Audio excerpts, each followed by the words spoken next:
Right. I haven't played a James Bond video game in 26 years.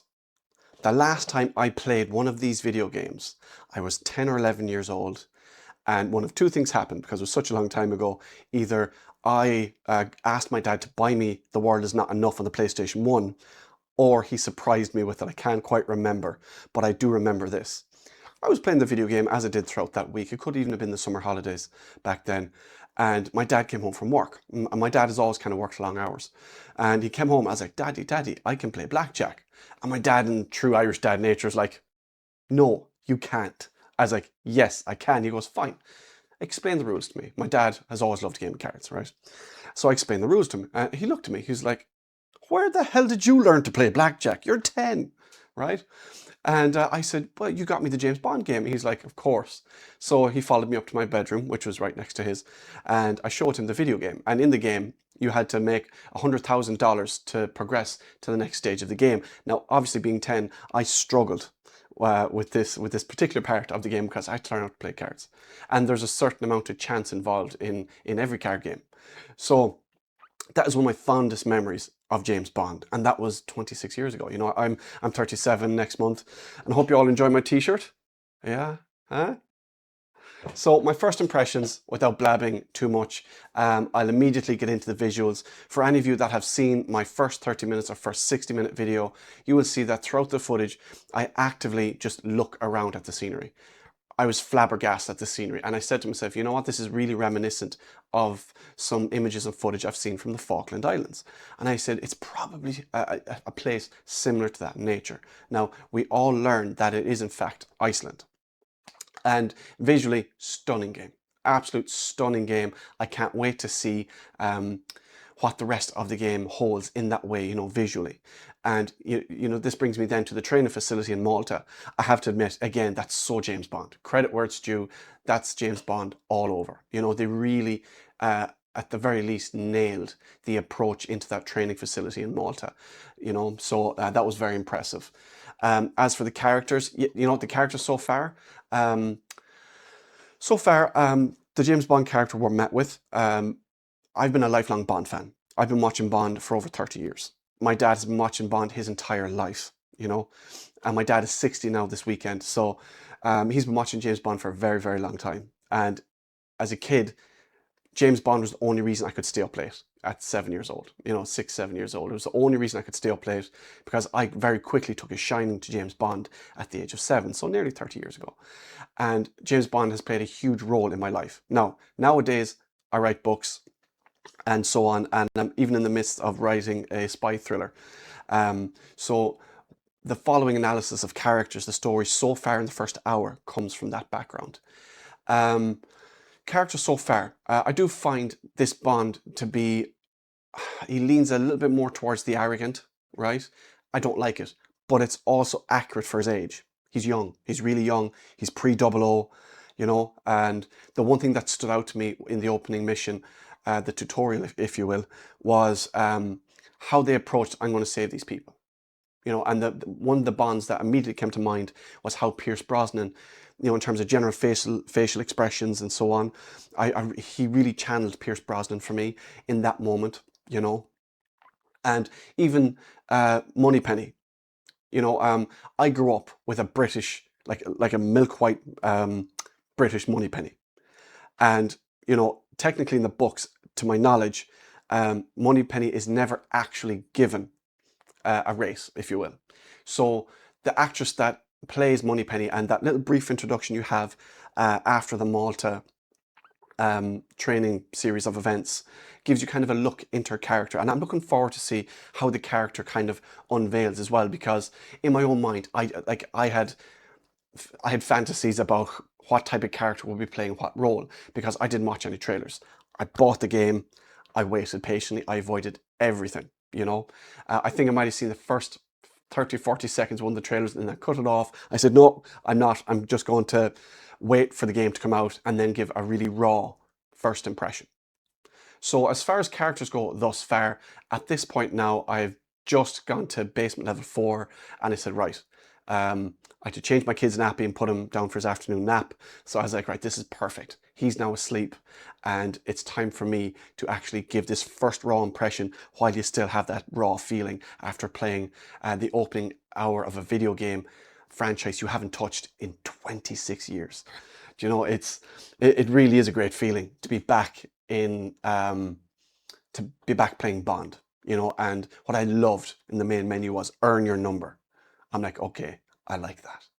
Now, obviously I can't speak to gadgets per se because they haven't come into the game just yet. But a first impression asks one question and this video has to answer it. That question is, after an hour of gameplay, is 007 First Light worth buying? And the answer is yes. I have to give it a yes. It's a straightforward yes. Now, I'm not sure how I'll feel toward the end of the game because apparently the campaign mission is about 25 hours long, but I have noticed during the Iceland opening mission that I did collect some acorns and satellite parts, so I'm going to assume they're unlockables towards something. And it'll be interesting to see what they are. Now, because I haven't actively gotten into the main game yet, it's hard to say how I feel about the overall narrative structure of the campaign story, right? I sincerely doubt there'll be multiplayer. And for me personally, playing through games like this, I am 50 times better with a mouse and keyboard when it comes to shooters than I am with a controller. So it'll be interesting to see how I get on. But historically with Bond and even the likes of Metal Gear Solid 4, I've often been pretty good with the controller. So we'll see how it goes. In terms of the general, you know, getting a feel for driving the car, weapons, combat, admittedly, I did struggle a little bit with the combat just because it's so rigid when you're doing the training in Malta. It's very rigid. You have to do this. You can't just do your own thing. It is really, really rigid. And I would say even getting used to what the various lights mean. You know, for example, the guy is being really slow, your enemy, right? Or in this case, your combatant in training, and you want to just strike him or you want to sidestep. You can't. You have to follow through with, let's say, the parry. So I didn't really enjoy that part, but again, its purpose is to simply get you used to actually performing that. And later on into that footage in the 60-minute version, you'll see that actually I did struggle because I didn't pay attention. I wanted to do my own thing.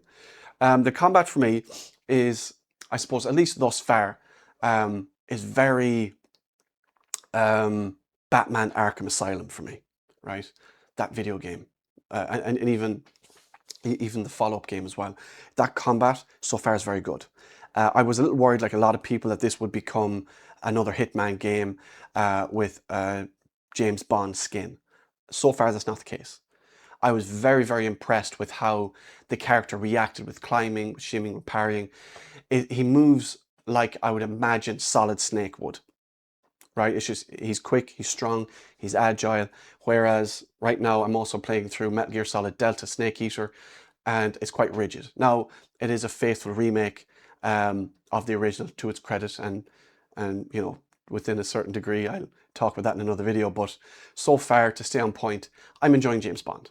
I do find the Iceland mission reminds me of one of the, again, I come to Pierce Brosnan again. You know, I come to Pierce Brosnan with the Iceland mission, and you know, what I got from it, and instantaneously I went to die another day. You know, and perhaps I'm wrong. Perhaps I'm wrong, but that's kind of what I got. But again, overall, I am very much enjoying, shall we say, James Bond First Light, 007 First Light. It's so nice to once again, I'll repeat myself again, to be back in the hot seat with James Bond. First impressions, I'm going to give it, realistically, I give it a 9 out of 10. A 9 out of 10. And the reason it gets a 9 out of 10 is down to two factors. One, the opening mission, although designed to allow you to get your bearings, is very linear, right? It's very linear. I died very early on because I wanted to test, oh, can I take somebody down?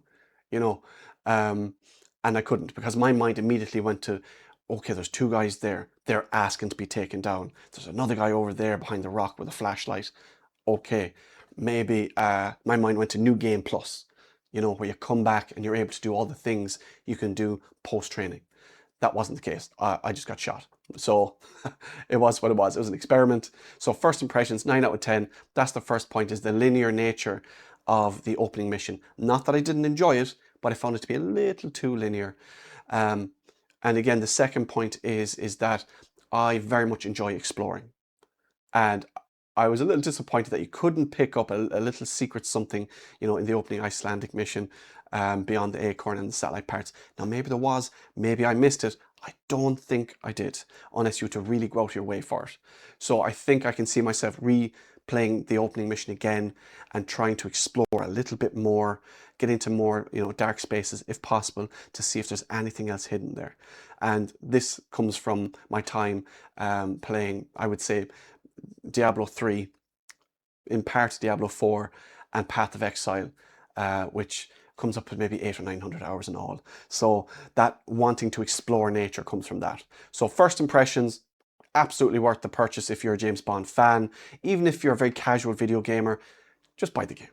You know, buy the game, go in with no expectations like I did. You know, allow yourself to develop a connection with this video game Bond, and then your mind then will make connections to whatever Bond, I suppose, you have favoured in certain parts of Bond's journey, from Dr. No right up to Daniel Craig's final movie as well. And you can make your own kind of connections, you know, and maybe your own kind of assumptions as to where the story will go. So all in all, I'll end the video here. Thank you for tuning in, and just like me, enjoy 007 First Light, the first James Bond game in 14 to 15 years, and my first James Bond game in 26 years. So I'd love to hear from you. I'd love your opinions as well on how you're getting on. Have a very pleasant day, and well, I better get back to playing. So do take care.